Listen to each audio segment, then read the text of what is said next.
Righto, little onion update. I've got the underside of the bonnet painted. Yes, it looks nice and glossy and pretty, but there are a few goobers in it.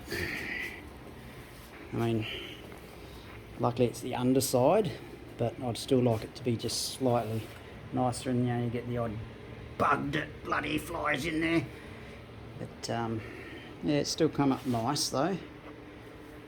Probably need to not be as heavy-handed on my clear coat when I'm spraying it.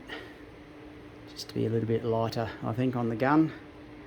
But we'll let that sit for a few days and see how we go. But yeah, it is a very nice colour. This whole thing is going to look mint.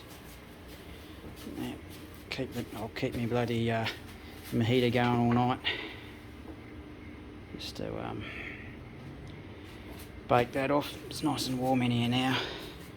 But yeah, unfortunately there are a few little bits in it.